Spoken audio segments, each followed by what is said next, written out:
जय हिंद दोस्तों। KP सतती class में आपका स्वागत है। दोस्तों, कुछ ऐसे प्रश्न को लेकर आए हैं जो प्रश्न हमें परीक्षा में पूछी जाती है। जो प्रश्न मेरा कोऑर्डिनेट ज्योमेट्री यानी मेरा निर्देशांक ज्यामिति का है। हम जो भी प्रश्न बताएंगे सारा प्रश्न मेरा बिल्कुल आसान मेरा मेथड का होगा। बिल्कुल हम आसान विधि से बताएंगे। वह प्रश्न हमें परीक्षा में प्रत्येक वर्ष पूछी जाती है। जो प्रश्न हमें ऑब्जेक्टिव और सब्जेक्टिव मेरा दोनों में पूछा जाता है।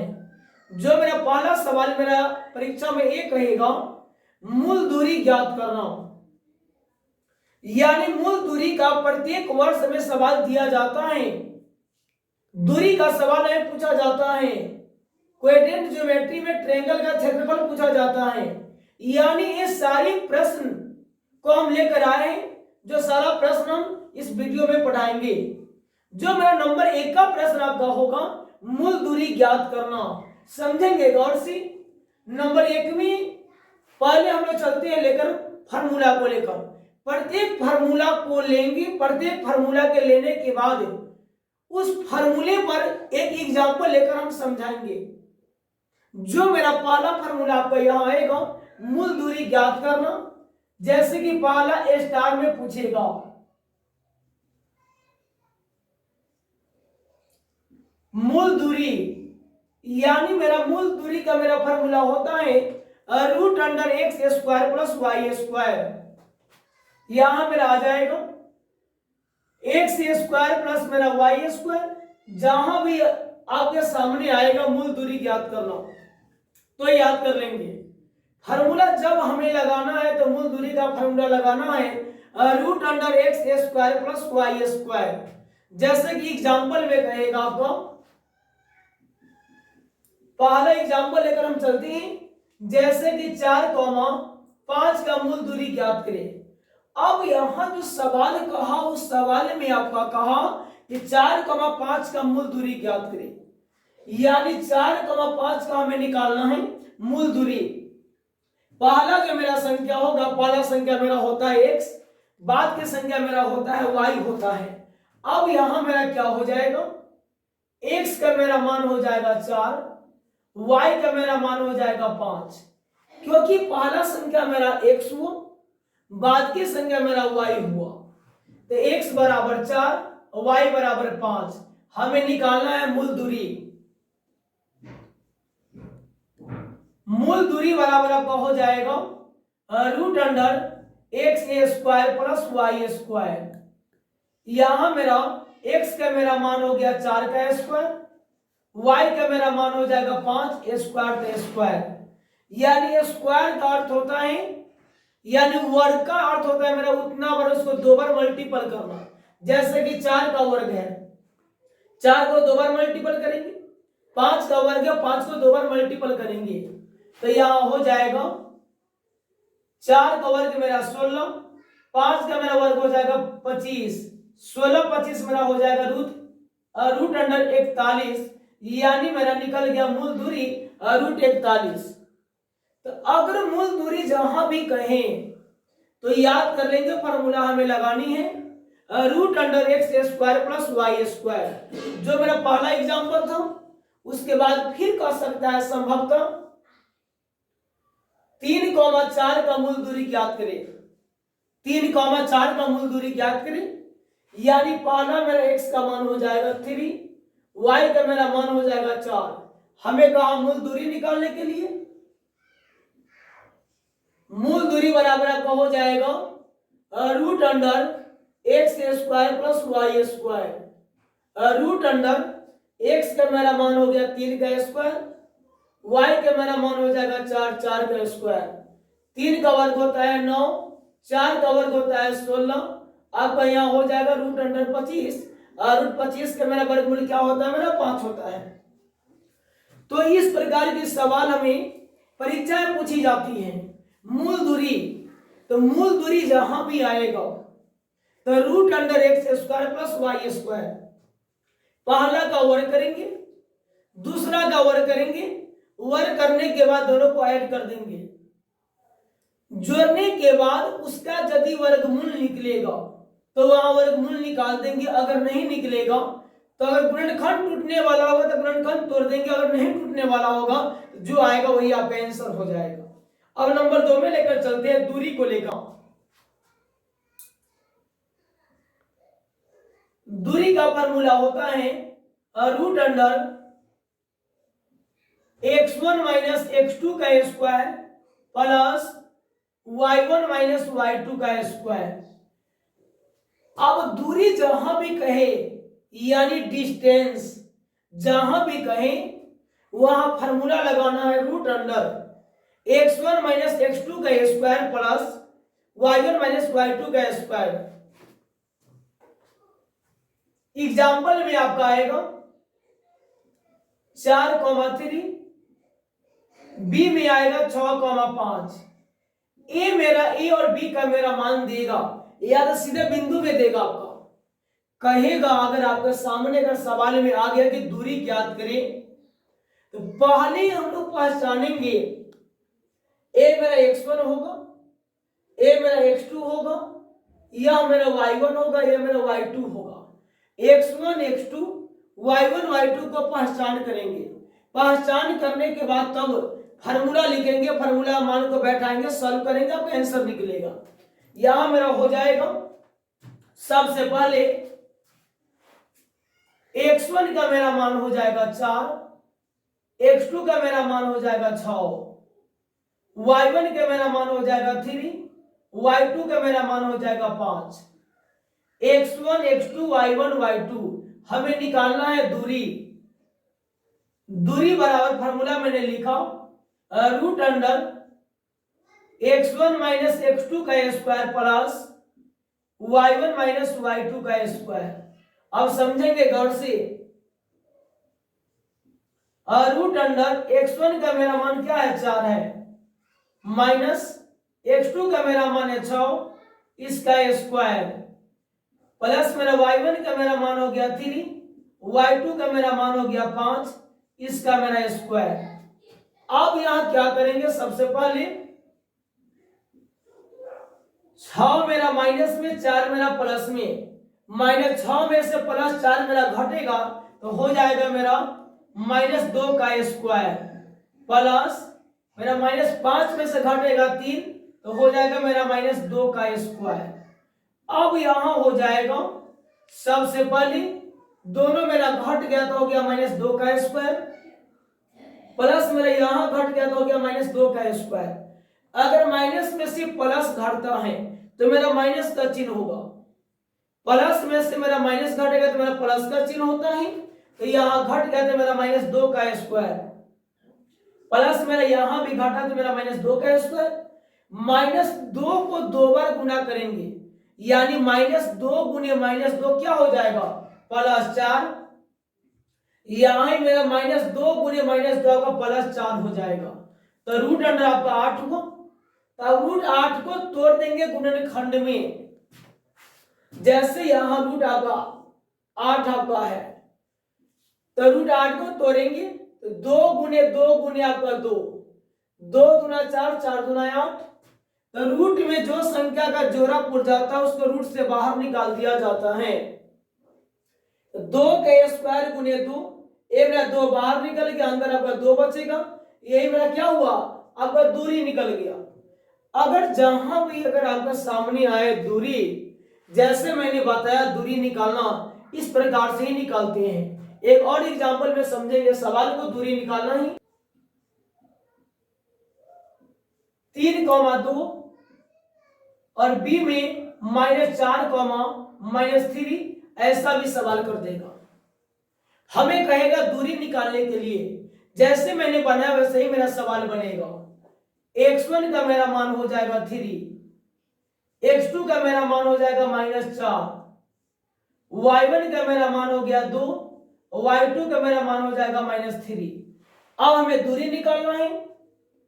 दूरी बराबर मैंने फार्मूला बताया root under x1 minus x2 का square plus y1 minus y2 का स्क्वायर। x1 का मेरा मान हो गया 3 माइनस ए फार्मूला का माइनस x2 x2 का मेरा मान है -4, तो -4, x1 का मेरा मान हो गया 3, फार्मूला का माइनस, x2 का मेरा मान हो गया -4, पूरा का स्क्वायर का हो प्लस y1 का मेरा मान क्या हो गया 2, माइनस y2 का मेरा मान हो गया -3। अब पूरा का फिर मेरा क्या हो जाएगा, आपको स्क्वायर आपका हो जाएगा। अब यहां क्या करेंगे, यहां 3 हुआ, माइनस माइनस यानी माइनस माइनस हो जाएगा प्लस मेरा 4 का स्क्वायर, प्लस मेरा हो जाएगा यहां 2, माइनस माइनस आपका प्लस हो जाएगा 3 का आपका स्क्वायर। अब क्या हो जाएगा, 4 को 3 का आपका 7 हुआ, 7 का स्क्वायर प्लस 3 को 2 को 5, 5 का स्क्वायर, 7 7 49 और 5 25, दोनों को जोड़ेंगे तो हो जाएगा 9 5 14, 4 को 2 को 6 को 1 को 7 को, यानी मेरा 74 हो गया, रूट 74 निकला, या तो रूट 74 का गुणनखंड भी तोड़ सकते हैं। ये मेरा दूरी हुआ, जहां भी आपका सामने आए दूरी निकालने का, तो जैसे मैंने बताया वैसे ही दूरी का फार्मूला लिखेंगे, मान को बैठाएंगे, सॉल्व करेंगे, वही मेरा क्या निकलेगा, आंसर निकल जाएगा। फिर आगे बात हम लोग करते हैं मध्य बिंदु के बारे में। जैसे कि ट्रिपल स्टार में आपका आ जाएगा मध्य बिंदु ज्ञात करना। जैसे कि मान लिया गया कि ए मेरा रेखा खंड दिया, ए मेरा ए हुआ, ए मेरा बी हुआ। अब ए बी का कहेगा कि मेरा मध्य बिंदु क्या होगा। जैसे कि ए का नियामक देगा, मेरा बी का नियामक दिया, तो ए का नियामक आपको दे दिया 2,4, बी का नियामक दिया 6,8। अब ए बी का तो नियामक दे दिया। अब इस ए बी का नियामक देने के बाद कहा कि इसका मध्य बिंदु ज्ञात करें। तब ए बी रेखा खंड का मध्य, यानी मध्य का अर्थ होता है कि बीचला भाग। तो ए बी का मेरा बिल्कुल मध्य बिंदु आपका बीचों बीच आपका होगा। इसका मान लिया गया कि मेरा ओ नाम है। अब इसी ओ का नियामक हमें निकालना है।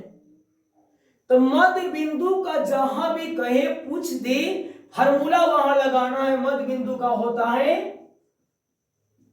मध्य बिंदु का फार्मूला लगाना है x बराबर x1 प्लस x2 बटे 2, y बराबर y1 प्लस y2 बटे 2, यानी पहला दूसरा को जोड़ेंगे 2 से भाग देंगे, फिर बाद की संख्या को जोड़ेंगे 2 से भाग देंगे। जैसे कि ए बी का मध्य बिंदु मेरा ओ है, ओ का नियामक हमें निकालना है। देखिए तो यहां मेरा हो जाएगा x बराबर x1 ये है, x2 मेरा ये है, दोनों शुरू की संख्या को जोड़िए 2 प्लस 6/2, y बराबर बाद की संख्या को जोड़िए 4 हुआ, 8 हुआ, यहां 2 हो जाएगा। तो x बराबर 6 को 2 को 8 को 8/2 मेरा हो गया, y बराबर 8 को 4 को 12, 12/2 हो जाएगा। यहां आपका कट जाएगा 4 मरतबा, यहां कटेगा 6 मरतबा, x का मेरा मान 4 हुआ, y का मेरा मान 6 हुआ। तब x, y यानी 4,5, ये मेरा क्या हुआ, o का मेरा नियामक निकला 4,5, यानी o का मेरा मान निकला। तो ए बी का मेरा मध्य बिंदु मेरा o दिया था, तो o दिया था तो मेरा o का नियामक क्या निकल गया, 4,5 निकला। तो मध्य बिंदु जहां भी कहे पूछता है परीक्षा में, तो मध्य बिंदु की परीक्षा में पूछ दिया जाए, पूछ दिया ही नहीं जगह पूछा ही जाता है। मध्य बिंदु जहां भी दिया जाए तो फार्मूला लगाएंगे x1 प्लस x2 बटे 2, y बराबर y1 प्लस y2 बटे 2। अगर नहीं याद होगा तो दोनों शुरू की संख्या को जोड़ेंगे 2 से भाग देंगे, दोनों बाद की संख्या को जोड़ेंगे 2 से भाग देंगे, एक शब्दों में आपका आंसर निकल जाएगा। तो मध्य बिंदु का ये मेरा सवाल था। फिर आगे हम लोग चर्चा करेंगे बहुत इंपोर्टेंट प्रश्न, ट्रायंगल मतलब क्वाड्रेंट ज्योमेट्री में, निर्देशांक ज्यामिति में ट्रायंगल का क्षेत्रफल निकालने के बारे में। फिर बताएंगे उसके बाद केंद्र के बारे में। फिर बताएंगे क्वाड्रेंट ज्योमेट्री में किसी भी चरासी का मान निकालने के लिए, या k का मान हो, या y का मान हो, या p का मान हो, चाहे किसी भी चरासी का मान निकालने के लिए आपको पूछा जाएगा। चलते फिर आगे हम लोग लेकर आए।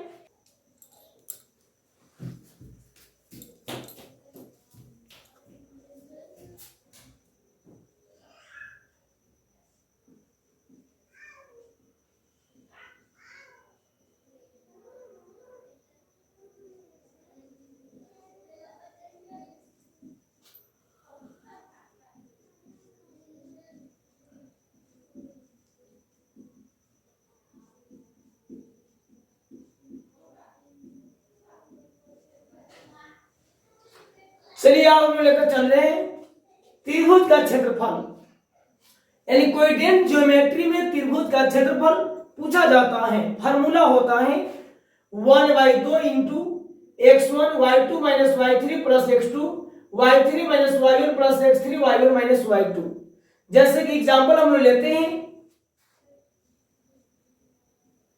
a का मेरा वैल्यू देगा 3,2, b का मेरा मान देगा 4,5, सी का मेरा मान देगा 6,5।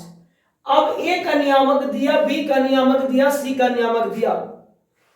अब एबीसी के नियामक के माध्यम से हमें निकालना है इसमें कोऑर्डिनेट ज्योमेट्री में त्रिभुज का क्षेत्रफल, जो यहां सबसे पहले पहचान करेंगे x1 x2 x3 y1 y2 y3।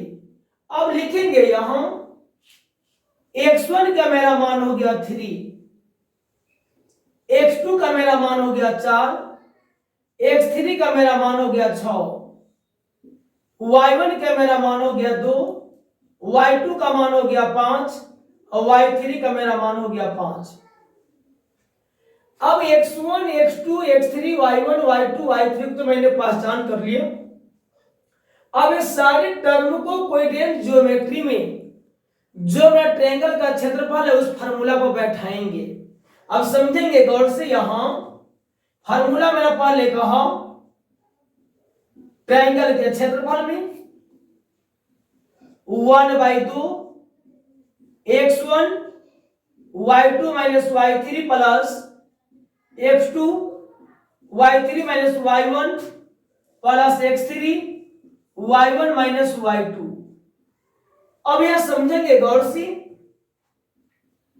1/2 x1 का मेरा मान हो गया 3, y2 का मेरा मान हो गया 5, y3 का मेरा मान हो गया 5, x2 का मेरा मान हो गया 4, y3 का मेरा मान हो गया 5, y1 का मेरा मान हो गया 2, x3 का मेरा मान हो गया 6, y1 का मेरा मान हो गया 2, y2 का मेरा मान हो गया 5।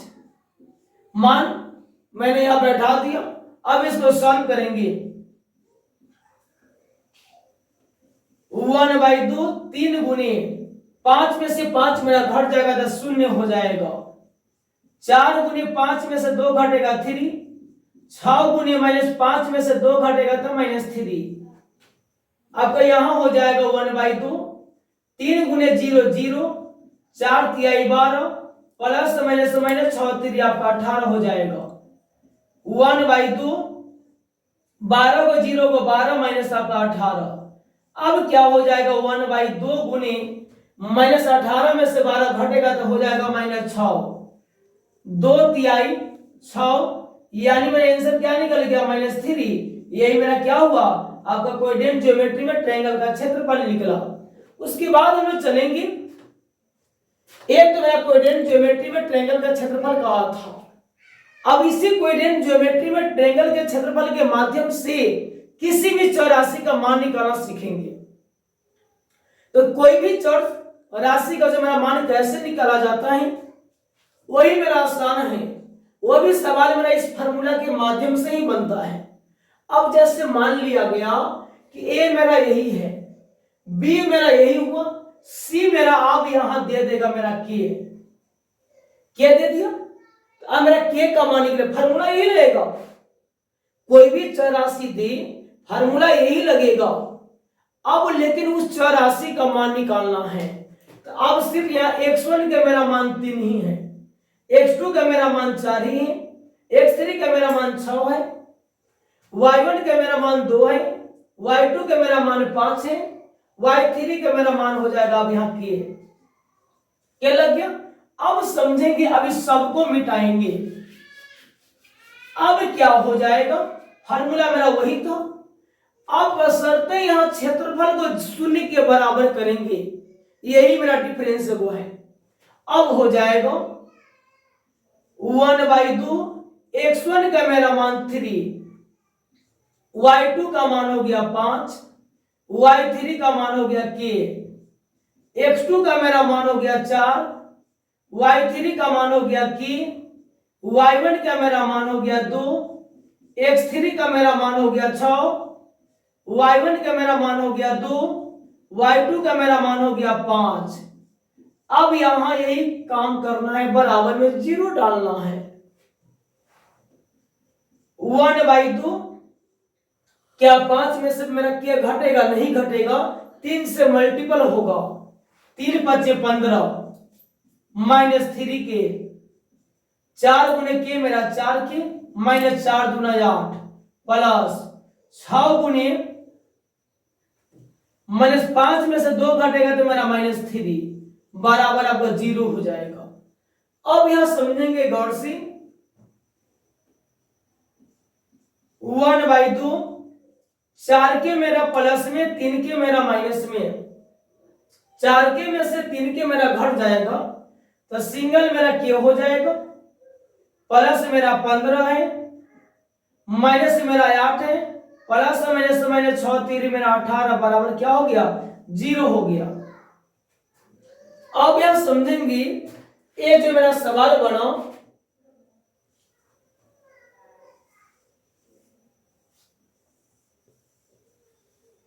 वन बाई दो के प्लस 15 माइनस 18 मेरा माइनस में, 8 मेरा माइनस में, तो -18 और माइनस मेरा 8 क्या हो जाएगा? माइनस आपका हो जाएगा 26 आपका हो जाएगा, बराबर 0 आपका होगा। अब यहां सबसे पहले आपका ये हो जाएगा 1/2 के 26 मेरा माइनस में, 15 मेरा प्लस में, तो -26 में से 15 घट जाएगा, तो 15 × 5 = 20 और 6 × 5 = 11, यानी मेरा -11 होगा बराबर 0। 1 से गुना करेंगे, 1 × के मेरा के -11/2 बराबर 0, क्रॉस मल्टीपल करेंगे, के -11 बराबर 0, के बराबर हो गया +11, यानी मेरा के का मान निकल गया 11। तो एक क्षेत्रफल के माध्यम से ही किसी भी चौरासी का मान निकाल सकते हो, या अगर कहेगा कि क्षेत्रफल निकालने के लिए तो डायरेक्ट आप क्षेत्रफल भी निकाल सकते हैं, लेकिन क्षेत्रफल निकालने के लिए कहेगा तो वहां बराबर में 0 नहीं डालना है। और किसी भी चौरासी का कहेगा मान निकालने के लिए तो बराबर में 0 डालना है। तो मैंने एक फार्मूला के माध्यम से मैंने 2 सवाल मैंने बताया। पहला जो मेरा सवाल था वो क्वाड्रेंट ज्योमेट्री में ट्रायंगल का क्षेत्रफल निकालना। उसके बाद जो मैंने सवाल बताया वह सवाल मेरा था किसी भी चौरासी का मान निकालना। प्रत्येक सवाल हमें इस प्रकार से पूछी जाती है और समझेंगे यहाँ कि इसी फार्मूला के माध्यम से सवाल एक मैं और लेकर चलता हूं। जैसे कि आपको देगा ए का मेरा मान 3-2, बी का मान P6 और सी का मान 2-3। हमें यहां भी कहा मेरा पी का मान निकालने के लिए। जैसे मैंने वहां बताया तो वैसे ही मेरा बनेगा। यहां ही पहचानेंगे x1 का मेरा मान क्या है 3 है, x2 का मेरा मान क्या है p है, x3 का मेरा मान क्या हो जाएगा 2 हो जाएगा, y1 का मेरा मान 2 होगा, y2 का मेरा मान 6 होगा और y3 का मेरा मान हो जाएगा 3। अब इस मान को फार्मूला पर बैठाते हैं। 1/2 x1 का मेरा मान क्या है 3, y2 का मेरा मान है 6, y3 का मेरा मान है 3, x2 का मेरा मान हो गया p, y3 का मेरा मान हो गया 3, y1 का मेरा मान हो गया 2, x3 का मेरा मान हो गया 2, y1 का मेरा मान हो गया 2, y2 का मेरा मान हो गया 6 बराबर 0 डालना है। अब हो जाएगा 1/2, 3 गुने यहां तो घट जाएगा 6 में से 3 तो मेरा 3 हो जाएगा। p गुने यहां भी घटेगा तो 1 होगा, 2 गुने घटेगा तो मेरा -4 होगा बराबर 0। अब हो जाएगा 1/2, 3 तिहाई 9 प्लस p गुने 1p प्लस माइनस 4 गुना आपका 8 बराबर क्या हो गया 0 हो गया। 1/2 9 में से घटेगा मेरा 8 तो प्लस 1 होगा, यानी p प्लस आपका 1 बराबर 0। 1 से गुना करेंगे p प्लस 1 बटे 2 बराबर 0, क्रॉस मल्टीपल करेंगे p प्लस 1 बराबर 0 हो जाएगा, p बराबर क्या हो जाएगा -1, यानी मेरा p का मान क्या निकला मेरा -1 निकला यह। तो कोई भी चर राशि का यदि मान अगर कहे या p का मान हो या y का मान हो या c का मान हो, तो कोई भी चर राशि का मान हो तो प्रत्येक मेरा सवाल इस फार्मूला के माध्यम से ही बनता है। अब हम बात करेंगे केंद्रक निकालने के लिए ट्रायंगल का केंद्र कैसे निकाला जाता है। अब समझेंगे, गौर से पूछा जाता है सवाल समय परीक्षा में। जैसे केंद्रक में दे देगा a का मेरा मान दे दिया 3,2, b का मान दिया 6,5, c का मान दिया 8,4। इसका कहेगा केंद्रक निकालने के लिए पहले जैसे हम लोग पहचानते थे x1 x2 x3 y1 y2 y3 वैसे ही पहचान करेंगे। पहले देखेंगे यहां x1 का मेरा मान हो गया 3, x2 का मेरा मान हो गया 6, x3 का मेरा मान हो गया 8, y1 का मेरा मान हुआ 2, y2 का मान हुआ 5 और y3 का मेरा मान हुआ 4। x1 x2 x3 y1 y2 y3। अब इसका केंद्रक निकालना है। केंद्रक बराबर फॉर्मूला हो गया x बराबर x1 plus x2 plus x3 y3, y बराबर y1 plus y2 plus y3 बटे 3, x बराबर x1 का मेरा मान है 3, x2 का मेरा मान है 6, x3 का मेरा मान है 8/3, y बराबर आपका हो जाएगा y1 का मेरा मान हुआ 2, y2 का मेरा मान हुआ 5, y3 का मेरा मान हुआ 4, y आपका 3 हो जाएगा। अब x बराबर हो गया 8 6 14, 14 3 मेरा 17/3, y बराबर 5 4 9, 9 2 मेरा 11/3, यानी x कॉमा मेरा y मान निकल गया 17/3 कॉमा 11/3। तो जहां भी अगर केंद्रक निकालने की बात आए शुरू तीनों संख्या को जोड़ेंगे 3 से भाग देंगे, बाद की तीनों संख्या को जोड़ेंगे 3 से भाग देंगे। तो दोस्तों मैंने जो सवाल यहां बताया वह पहला सवाल मेरा था मूल दूरी ज्ञात करना, सेकेंड मेरा सवाल था दूरी ज्ञात करना, यह प्रश्न सब परीक्षा में पूछी जाएगी। तीसरा मेरा सवाल था क्वाड्रेंट ज्योमेट्री में निर्देशांक ज्यामिति में त्रिभुज का क्षेत्रफल निकालना। उसके साथ साथ उससे पहले मैंने बताया था कि मध्य बिंदु भी ज्ञात करना, क्वाड्रेंट ज्योमेट्री में ट्रायंगल के क्षेत्रफल पर किसी भी चर राशि का मान निकालना। उसके बाद मैंने बताया केंद्रक निकालना। ये सारी प्रश्न हमें परीक्षा में पूछी जाती हैं। जो मेरा प्रश्न ऑब्जेक्टिव और सब्जेक्टिव मेरा दोनों का होगा, इस प्रकार के सवाल हमें परीक्षा में प्रत्येक वर्ष पूछी जाती हैं। दोस्तों उम्मीद करता हूं कि ये वीडियो आपको अच्छी लगी होगी। Like comment share and subscribe जरूर कीजिएगा।